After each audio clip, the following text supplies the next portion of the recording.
नमस्कार, जी time news 24 live में आपका स्वागत है। मैं अर्चना। आए देखते हैं कुछ नजर खास खबरों पर। हमारे चैनल को लाइक करें, शेयर करें, सब्सक्राइबर करें। लोकेशन प्रयागराज। उत्तर प्रदेश रेल मंत्री अश्विनी वैष्णव प्रयागराज जंक्शन पहुंचे। रेलवे अधिकारियों से की मुलाकात। महाकुंभ को बताया सामाजिक समरसता का प्रतीक। प्रधानमंत्री नरेंद्र मोदी और मुख्यमंत्री योगी आदित्यनाथ को दिया आयोजन की सफलता का श्रेय। 16,000 से अधिक ट्रेनों का संचालन, 5 करोड़ श्रद्धालुओं को सुरक्षित यात्रा की सुविधा। श्रद्धालुओं की सुविधा और भीड़ प्रबंधन के लिए रेलवे ने किए कई नवाचार।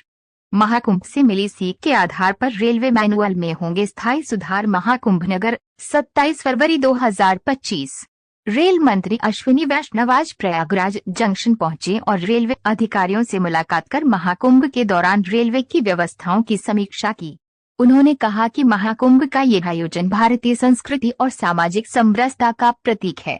प्रधानमंत्री नरेंद्र मोदी के नेतृत्व में ये भव्य आयोजन संभव हुआ, जिसमें उत्तर प्रदेश के मुख्यमंत्री योगी आदित्यनाथ की प्रमुख भूमिका रही। उन्होंने बिहार और मध्य प्रदेश के मुख्यमंत्रियों का भी आभार जताया, जिनके सहयोग से रेलवे ने बेहतर समन्वय स्थापित किया और श्रद्धालुओं को सुगम यात्रा की सुविधा दी। रेल मंत्री ने बताया कि प्रारंभ में रेलवे ने 13,000 ट्रेनों के संचालन की योजना बनाई थी, लेकिन श्रद्धालुओं की अप्रत्याशित संख्या को देखते हुए 16,000 से अधिक ट्रेनों का सफल संचालन किया गया। इस दौरान लगभग 4.5 से 5 करोड़ श्रद्धालु सुरक्षित रूप से महाकुंभ पहुंचे और संगम स्नान का पुण्य लाभ प्राप्त किया। रेलवे ने राज्य पुलिस, आरपीएफ, जीआरपी और रैपिड एक्शन फोर्स के साथ मिलकर अभूतपूर्व समन्वय स्थापित किया, जिससे यातायात और भीड़ प्रबंधन को प्रभावी बनाया जा सका।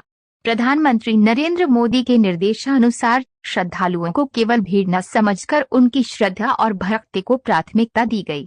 इसी दृष्टिकोण से रेलवे ने कई नवाचार किए, जिनमें खुशरूबाग, झूंसी, नैनी, छिवकी, प्रयाग जंक्शन और प्रयागराज जंक्शन में बड़े होर्डिंग एरिया विकसित किए गए। इससे यात्रियों को सुगमता मिली और भीड़ नियंत्रण प्रभावी ढंग से किया गया।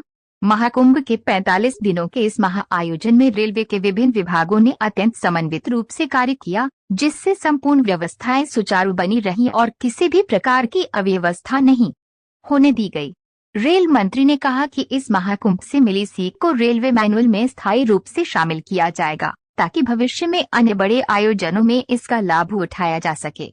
उन्होंने कहा कि रेलवे इस ऐतिहासिक अनुभव के आधार पर अपने भीड़ प्रबंधन और यात्री सुविधाओं में नए सुधार लाएगा, जिससे देश भर में यात्रियों को बेहतर सेवाएं उपलब्ध कराई जा सकेंगी। रिपोर्ट गौरव कृष्ण गोस का आयोजन हुआ है, ये बहुत ही महत्वपूर्ण है। सामाजिक समरसता का, हमारे भारत में, हमारी सभ्यता में एकता का संदेश है। इसमें मैं धन्यवाद देना चाहूँगा माननीय प्रधानमंत्री श्री नरेंद्र मोदी जी को। उनके नेतृत्व में इतना जबरदस्त आयोजन हुआ। मैं धन्यवाद देना चाहूँगा माननीय मुख्यमंत्री श्री योगी आदित्यनाथ जी को, इतना अच्छा इसमें आयोजन हुआ। मैं साथ ही धन्यवाद देना चाहूँगा बिहार और मध्य प्रदेश के मान्यवर मुख्यमंत्रियों को भी। सबके सहयोग से रेलवे ने सबका एक साथ मिलकर एक बहुत क्लोज कोऑर्डिनेशन के साथ काम हुआ, और उस क्लोज कोऑर्डिनेशन के कारण जहां हमने 13,000 ट्रेन की प्लानिंग की थी, 16,000 से ज्यादा ट्रेन, 16,000 से ज्यादा ट्रेन चलाई। करीब 4.5 से 5 करोड़ के आसपास श्रद्धालुओं को लेके इसमें संगम में और महाकुंभ के दर्शन के लिए ला पाए। बहुत ही क्लोज कोऑर्डिनेशन रहा राज्य की पुलिस के साथ, आरपीएफ का, जीआरपी का और जो रैपिड एक्शन फोर्स वगैरह जो लगी, सबका क्लोज कोऑर्डिनेशन रहा।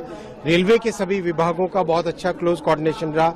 इस पूरे समागम में, इस पूरे महाआयोजन 45 दिनों में कोई एसेट, कभी कोई एक भी लोग को फेल नहीं हुआ, कहीं कोई एक भी दिक्कत नहीं आने दी। इस तरह की मेंटेनेंस की बहुत ध्यान रखा गया, और विशेष ध्यान रखा गया कि सब जगह श्रद्धालुओं को प्रधानमंत्री श्री नरेंद्र मोदी जी ने हमेशा हमको ये मार्गदर्शन दिया कि इसको आप क्राउड की तरह न समझें, श्रद्धालुओं की श्रद्धा को समझें, और श्रद्धालुओं की श्रद्धा और भक्ति में कैसे हम बढ़ा सकें, उनको कैसे सहयोग कर सकें, उस भावना के साथ काम करें।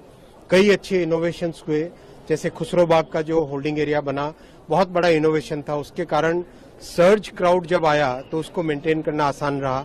जिस तरह के होल्डिंग एरियाज बने, चाहे झूसी में हो, चाहे नैनी में हो, चाहे चौकी में हो, चाहे प्रयागराज जंक्शन में हो, चाहे प्रयाग स्टेशन में हो, उन सब के कारण, होल्डिंग एरियाज के कारण बहुत बेनिफिट मिला। आपस में विभिन्न सरकारों का और रेलवे का जो कोऑर्डिनेशन रहा उसका भी बहुत लाभ मिला। इस सबसे जो सीखने को मिला है, टीम पूरा उसका एक एनालिसिस भी करेगी और किस तरह से रेलवे के जो ऑपरेशंस मैनुअल्स हैं उनके अंदर एक परमानेंट चेंज लाने के लिए भी व्यवस्था करेंगे, जिससे कि आज से जो लर्निंग आई है, इस महाकुंभ से जो लर्निंग आई है, उस लर्निंग को हम देश के हर जगह जहां पर भी क्राउड, जहां पर भी अचानक पैसेंजर्स का सर्ज आता है, उसको हम संभाल सके, उसको ढंग से मैनेज कर सके। सर, इसमें चुनौतियां क्या आएंगी और इसका इम्पैक्ट क्या आगे जाएगा? सबसे बड़ी चुनौतियों में एक विशेष ये था, INS आ जाओ। सबसे बड़ी चुनौतियों में एक सबसे बड़ी चुनौती ये थी कि किस तरह से जो श्रद्धालु रिटर्न जाने वाले हैं उनको इस तरह से कंट्रोल किया जाए, किस तरह से मैनेज किया जाए कि इस स्टेशन पे लाना है या किसी और स्टेशन पे ले जाना है, इस सब का विशेष ध्यान रखा गया और इसका बहुत लाभ हुआ। जैसे मैंने अभी बताया आपको, खुसरो बाग के होल्डिंग एरिया के बना देने से एक सिग्निफिकेंट इम्प्रूवमेंट आया। FOBs 12-12 मीटर के जो बनाए उसका सिग्निफिकेंट इम्प्रूवमेंट आया। जो वॉर रूम बनाए गए हर स्टेशन पे, डिवीजन में, जोन में, रेलवे बोर्ड में, उस वॉर रूम से बहुत अच्छा क्लोज कोऑर्डिनेशन हो पाया। किसी भी फील्ड से जो भी इनपुट आता था, उस इनपुट के ऊपर तुरंत रेलवे बोर्ड से उसका अप्रूवल, कार्रवाई वो करना, उसका एक बहुत बेनिफिट मिला। तो इस तरह की जो चीजें लर्निंग्स आई है उसका देश भर में लाभ होगा।